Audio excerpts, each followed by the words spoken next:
Tamil news நேரல் கண்முழக்கம் இன்றைய சிறப்பு நேர்காணலில் நுழைந்திருப்பவர் மூத்த பத்திரிகையாளர் திரு இதயா அவர்கள். சார் வணக்கம். வணக்கம் சார். காங்கிரஸ் கட்சி எந்த ஒரு ஒரு முகம் சுளிக்கும் விதத்தில் தான் அவங்க இந்த தேர்தலுக்கு பிந்தைய ஒரு கூட்டணியை அமைச்சிக்கிட்டாங்க. அதாவது பதவிக்கு மட்டும்தான் காங்கிரஸ் கட்சி அவங்க கூட்டணி வச்சுப்பாங்க. இந்தியா முழுக்கவே அப்படி தான் இருக்குது. ஒரு மாநில கட்சிகளோட பேராசைட்டு அப்படிங்கிற ஒரு பொதுவான ஒரு விமர்சனம் உண்டு. இப்போ இன்றைய தினம் ஒரு விமர்சனம் கடுமையான விமர்சனங்கள் இரண்டு அமைச்சர்களும் முன் வச்சிருக்கிறாங்க. ராஜேஷ் மற்றும் விஸ்வநாதன் ஆகியோர் தாவேகா ஆட்சி தொடரும் பட்சத்தில் நீடிக்கும் பட்சத்தில் திமுக எதிர்கட்சிங்கிற அந்தஸ்தை கூட இழந்துரும் அப்படிங்கிற மாதிரி கடுமையான சாடல்களை வச்சிருக்கிறாங்க. எப்படி பார்க்குறீங்க? இப்படி ஒரு மனமாற்றம் எப்படி வந்தது இவர்கள்? இல்லை, தேர்தலுக்கு முன்னாடியே மாணிக் தாகூரும் திமுகவும் மோதிக்கிட்டதே அப்போ பரபரப்பு தான்.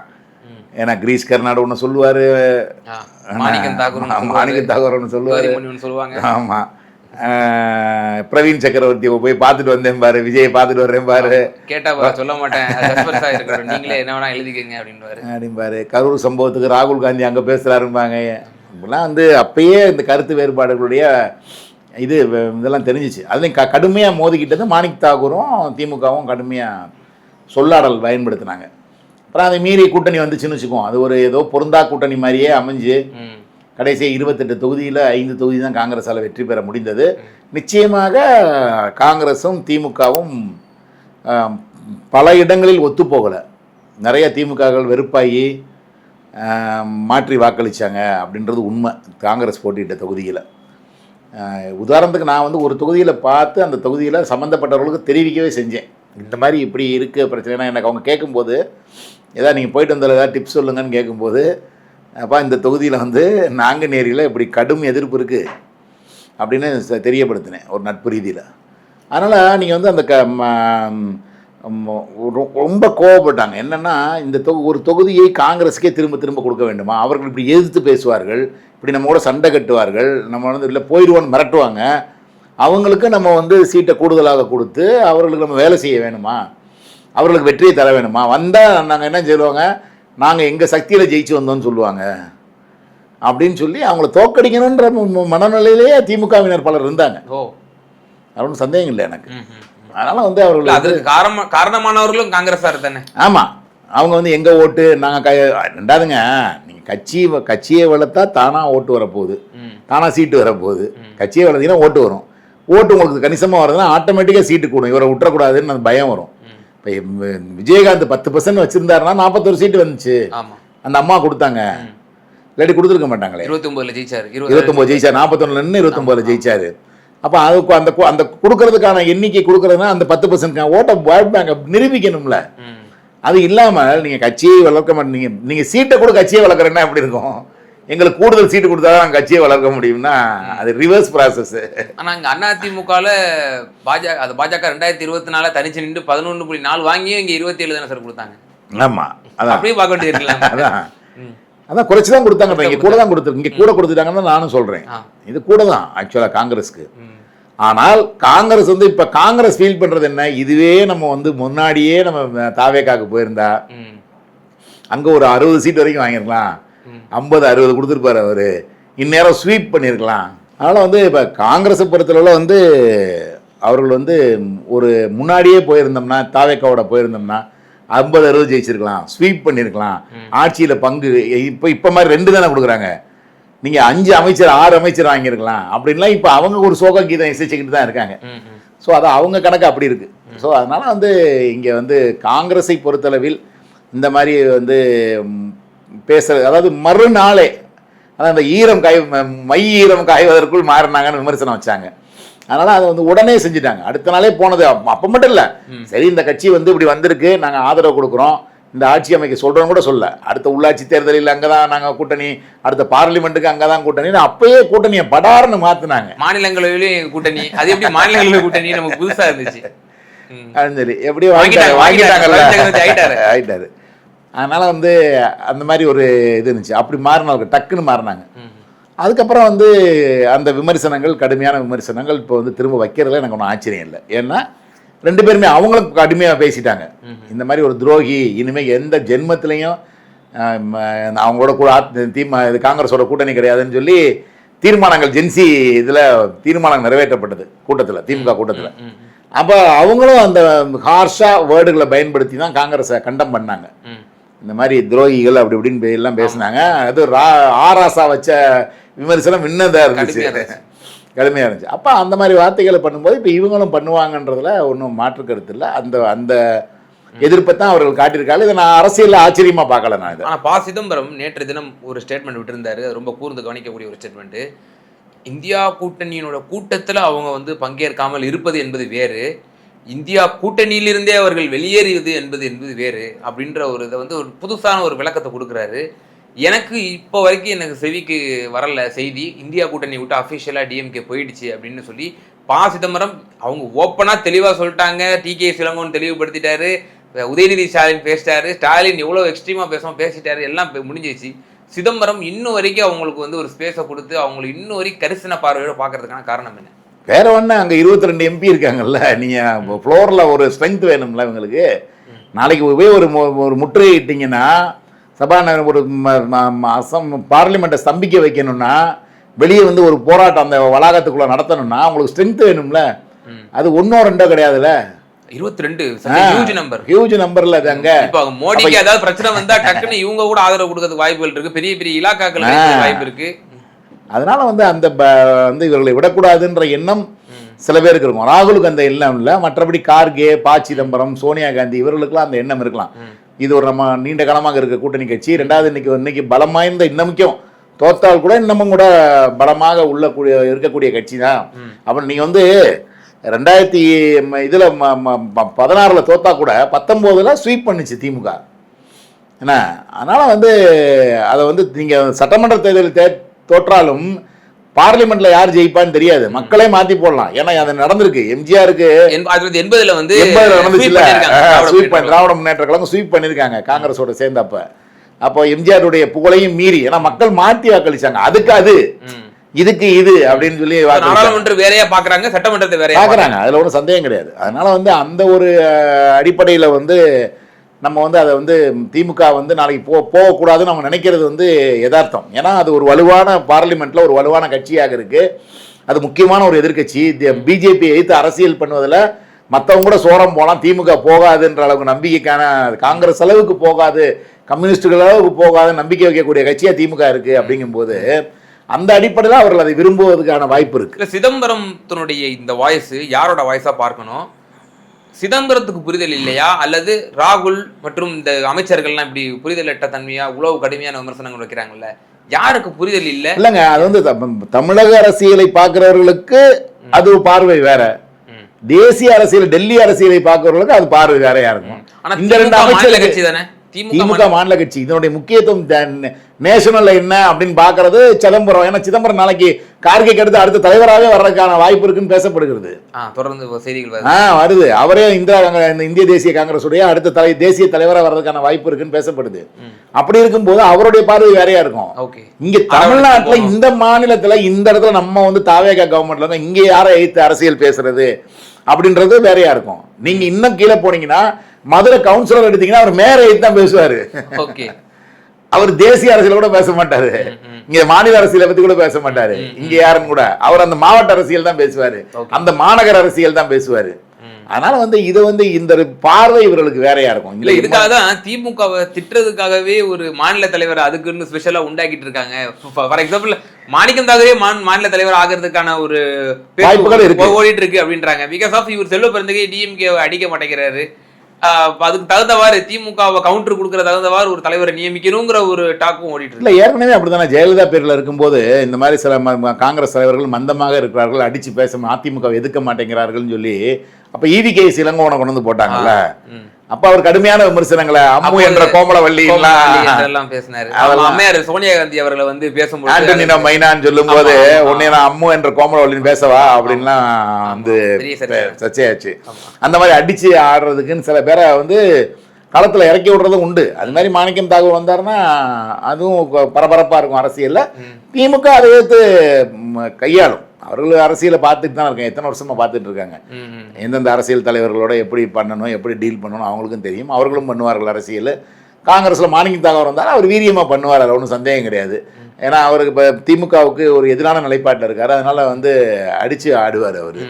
அதனால் அது நமக்கு பத்திரிகையாளர்களுக்கு கண்டென்ட் கிடைக்கும், நிறைய சுவாரஸ்யங்கள் கிடைக்கும். அப்போ இருவேறு குரூப்பு நமக்கு அப்பட்டமாக தெரியுது சார். சிதம்பரம் போன்றவர்கள், இன்னும் சொல்ல போனால் தமிழக எம்பிகள்லேயே ஜோதிமணிலாம் திமுக இப்போ அண்மைய காலமாக பெருசாக சமீபமாக ரொம்ப விமர்சிக்கல. அவங்க தாவேக்காவை விமர்சித்து நம்ம பார்க்குறோம். இந்த குதிரை பேர விவகாரத்துலையும் சரி அதுலலாம் விமர்சனம் பண்ணியிருக்காங்க.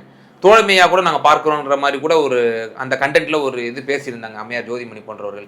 அப்போது இந்த கரிசனை பார்வையோட திமுகவை பார்க்குற ஒரு குரூப் இருக்குது. இன்னொன்று மாணிக்கம் தாகூரும் அக்ரெசிவான ஒரு பார்வையில் பார்க்குற ஒரு குரூப்பும் காங்கிரஸில் இருக்குது. இப்போ இதை எப்படி நம்ம புரிஞ்சுக்கணும்? இனி வரக்கூடிய பொது தேர்தல்களில் இல்லை இந்த பை எலெக்ஷனாக இருக்கட்டும், வாட் எவர் இட் மேபி, இதில் வந்து தாவேக்காவை மட்டுமே நம்ம நம்பிட்டு இருந்தோம்னா நம்மளை வந்து இப்போ எப்படி திமுக ஒரு மோனோபொலிஸ்டிக்காக நம்மளை வச்சு தான் வந்து 25 சீட்டு, இப்போ 63 வாங்கினோம், 41 போச்சு, அடுத்து 25, அப்புறம் 28, இந்த நிலைமைக்கு நம்ம வந்து ஒன்றுமே இல்லாமல் காணாமல் போன அளவுக்கு நம்ம ஆகிட்டோம். இப்படி இருக்கக்கூடாது. இப்போ டிஎம்கே இன்னொரு ஆப்ஷனாக வச்சுப்போம், இல்லை ஏடிஎம்கே கூட ஒரு ஆப்ஷனாக நம்ம வச்சுப்போம் அப்படிங்கிற ஒரு அதனுடைய வெளிப்பாடாக தான் இந்த மாதிரியான ஸ்டேட்மெண்ட்ஸை நம்ம பார்க்க வேண்டியது இருக்கா? இல்லை, இந்த மாதிரி ஸ்டேட்மெண்ட் வந்து நீங்கள் திமுக அட்டாக் பண்ணிட்டு அப்புறம் எப்படி திமுகவோட இன்னொரு ஆப்ஷனாக வச்சுக்க முடியும் சார்? இப்போ டிஎம்கே அட்டாக் பண்ணுற ஒரு குரூப் ஆஃப் பீப்புள் இருக்காங்க, டிஎம்கே மீதான கரிசன பார்வை வைக்கிறாங்களா? ஒரு கரிசன பார்வை, அது வந்து சீனியருடைய பார்வை தான் சொல்கிறேன். சீனியர் பார்வைக்கும் இதுக்கும் வித்தியாசம் இருக்குது. ரெண்டு விஷயம். ஒன்று சீனியர் பார்வை, இன்னொன்று வந்து தேசிய பார்வை. டெல்லிக்கு தேவை திமுக. அதான் சொன்னேன், ஒரு மோடியை எதிர்த்து பாஜகவை எதிர்த்து ஒரு அரசியல் பண்ணக்கூடிய ஒரு கட்சி, அது நம்ம கூட நிற்கணும், நம்ம ஒரு மாநிலத்துக்காக இதில் நம்ம போகக்கூடாது அப்படின்னு நினைக்கக்கூடிய தேசியவாதிகள் இருப்பாங்க. அவருக்கு டெல்லி மட்டுமே அவர் கணக்கில் இருக்கும் பெரும்பாலும் என்ன. ஆனால் இங்கே இருக்க எம்எல்ஏக்கு என்னங்க இருக்கும்? அவங்க வந்து இங்கே இவங்க எங்கே அங்கே போக போகிறாங்களா? கிடையாது. இன்னொரு இதில் ஒரு ஒளிந்திருக்கக்கூடிய விஷயமா நான் இன்னொரு விஷயமா பார்க்குறேன், அதுக்கு நீங்கள் விளக்கம் கொடுங்க. விஜயுமே பாஜகவை பாலிசி ரீதியாக எந்த இடத்துல எதிர்க்கிறாரு, திமுக எந்த அளவுக்கு எதிர்த்துச்சு, எந்த அளவுக்கு எக்ஸ்ட்ரீமாக போச்சு, இந்த திருப்பரங்குன்ற விவகாரத்துலையும் சரி, ஒரு நீதியரசரை இம்பீச்மெண்ட் வரைக்கும் போனாங்க, எம்பிகளை திரட்டினாங்க, அந்த அளவுக்கு எக்ஸ்ட்ரீமாக போன டிஎம்கே எங்கே, தாவேக்கா எந்த விஷயம் வாயம் திறக்க மாட்டேங்கிறாங்க, பாஜக பேரை கூட உச்சரிக்க மாட்டேங்கிறாரு முதல்வரும் சரி, அமைச்சர்களும் சரி, யாருமே சரி. அப்ப பாக்குறாங்க, அதையும் பகுப்பாய்வு பண்றாங்களா காங்கிரஸ்? பகுப்பாய்வு பண்ணி தான் பண்ணணும். பண்ணாம இவர்களுக்கு ஏறதுக்கு குதிரை கிடைச்சிருச்சுன்னு இருக்கக்கூடாது. ஓகே, நீங்க வந்து அங்கதானங்க விஷயமே இருக்கு. நீங்க வந்து திமுக வந்து பல சங்கடங்களை சந்தித்தது காங்கிரஸை கூட்டணியில் வைத்திருந்தனாலன்னு ஒரு பேச்சு இருக்குல்ல. நீங்கள் வந்து ஏன் வந்து செத்து போன காங்கிரஸை நீங்கள் சுமக்குறீங்க அப்படின்னே பாஜகவுடைய முக்கிய பிரமுகர் திமுகவுடைய முக்கிய பிரமுகர்கிட்ட கேட்டிருக்காரு. ஏன் ஒரு செத்த காங்கிரஸை தூக்கி சுமக்குறீங்க அப்படின்னு சொல்லி. தமிழ்நாட்டில் நீங்கள் அதுக்கு உயிர் கொடுக்குறீங்க, 9 சீட்டை கொடுத்து 9 சீட்டு ஜெயிக்க வைக்கிறீங்க, அதுவே அவங்களுக்கு கடுமையான இதாக இருக்குது. அவங்கள அங்கே இங்கே தனியாக கழட்டி விட்டால் ஒரு சீட்டு வர அந்த 9 0 ஆயிரும்ல. அது மாதிரி ஏன் பண்ண மாட்டேங்கிறீங்க அப்படின்னு கேட்டவர்கள் உண்டு. அதனால் நீங்கள் வந்து காங்கிரஸை டிஎம்கே கழட்டி விட்டுருந்தா அது பிஜேபி பல சலுகைகளை கூட கொடுத்தாலும் கொடுத்துருக்கும் திமுகவுக்கு. செந்தில் பாலாஜி அரசுலேருந்து பல விஷயங்களுக்கு சலுகைகள் கொடுத்தாலும் கொடுத்துருப்பாங்க. ஆனால் அவர் தொடர்ந்து இந்த காங்கிரஸை ஆதரிச்சிச்சு திமுக, அதனுடைய பலன்களையும் பரவாயில்லன்னு அனுபவிச்சிச்சு. ஆனால் இப்போ காங்கிரஸுக்கு வேறு போக்கிடம் கிடையாது. நீங்கள் இவர் அமைதியாக போனாலும் சரி, எய்த்தாலும் சரி, இவரெல்லாம் பிடிச்சிக்கிட்டு விடமாட்டாங்க அவங்க. ஏன்னா அவருக்கு இயற்கையாகவே வந்து முதல்ல இருந்தே விஜய் வந்து காங்கிரஸை தேடினார். சீமாண்டே போய் காங்கிரஸ் கூட்டணி வந்துரும்ல தான் கேட்டிருக்காரு. அரசியலே காங்கிரஸ் எதிர்ப்பு அரசியல் அதுவே தெரியாம போய் கேட்டிருக்காரு. ஆனா அப்படிப்பட்டவர் வந்து அடுத்து எப்படி ஆதவர்ஜன் என்ன சொன்னாரு, உண்மையான காங்கிரஸ் எங்க பக்கம் வந்துருச்சு, கல்லாப்பட்டி காங்கிரஸ் மட்டும் தான் அங்க இருக்கு அப்படின்னு சொன்னாரு. விஜய சொன்னாரு. கரெக்ட். அப்ப காங்கிரஸ் மேல அவருக்கு ஒரு ஈர்ப்பு இருந்திருக்கு. அது ஒரு தேசிய கட்சி, அது ஒரு மதசார்பற்ற கட்சி. இன்னமும் திமுகவோட மனப்பான்மை அப்பட்டமா காங்கிரஸ் மேல தெரியுது அப்படின்னு நம்ம புரிஞ்சிக்க முடியுதுல்ல. இப்போ டிபேட்ல கூட நீங்க உங்க சக விருந்தினர்கள் கூட நீங்க தொலைக்காட்சி ஊடகங்கள்ல நீங்க பங்கேற்றிருப்பீங்க. அப்போ காங்கிரஸினர் வந்து விட்டு கொடுக்காம தானே பேசுறாங்க திமுகவையுமே. அவங்களுடைய பேச்சுக்கள் நம்ம பார்க்கிறோம்ல, பளிச்சுன்னு மாணிக்கம் தாகூர் மாதிரி அடிக்க மாட்டேங்கிறாங்களா, அக்ரெசிவா தாவேக்காரங்கள மாதிரி அடிக்க மாட்டேங்கிறாங்கல்ல. திமுக அரசு அதுவும் சிறப்பாக தாங்க செஞ்சு. நீங்க செல்வ பெருந்தகை போறாரு கலைஞருடைய சமாதிக்கு போனார், நம்ம போனவா இதையே அதை பேசியிருந்தாங்க, நல்ல போறாரு. அதான் சொல்றேன்ல, நீங்க வந்து ரெண்டு விதமா தான் பிரிச்சுக்கணும். ஒண்ணு தேசிய பார்வை உள்ளவர்கள் சீனியர்ஸ், அவர்கள் திமுக மேல ஒரு இது இருக்கு. இல்ல இனிமே எதிர்கால அரசியல் மட்டும்தான் குறிக்கோள், இனிமே தமிழ்நாட்டில் திமுகவுக்கு வேல்யூ இல்லை, இனிமே தாவேக்கா தான், இதோட ஒட்டிக்கிட்டா தான் நம்ம வந்து பிழைக்க முடியும் நீங்க இப்போ என்னமோ ஒரு வார்த்தை சொன்னீங்க, Parasite. அது பிரதமர் மோடி வச்ச விமர்சனம். ஆமா. அது மாதிரி கடைசி தனிச்சு 234 கேண்டிடேட்ல போட மாட்டாங்க. ஆமா. அதனால இதை விடக்கூடாதுன்னு நினைக்கிறவர்கள் இப்படி பேசுவார்கள், திமுக அட்டாக் பண்ணுவார்கள். ஒரு இல்ல இது வந்து இந்த நம்ப முடியாது, இந்த கட்சியை தாவேக்காவே முழுமையாக நம்ப முடியாது. பாரம்பரியமா உள்ள திமுகவுக்குன்னு ஒரு வேல்யூ இருக்கு, அது திரும்ப அந்த கட்சி ஆட்சிக்கு வரும், அன்னைக்கு அவர்கள் பவர்ஃபுல்லாக மாறுவார்கள், அவர்களை வந்து நம்ம பகைச்சிக்கிறது தப்பு, அது போகணும்னு நினைக்கக்கூடிய ஒரு காங்கிரஸ் ஒரு பிரிவும் இருக்க தான் செய்யும்.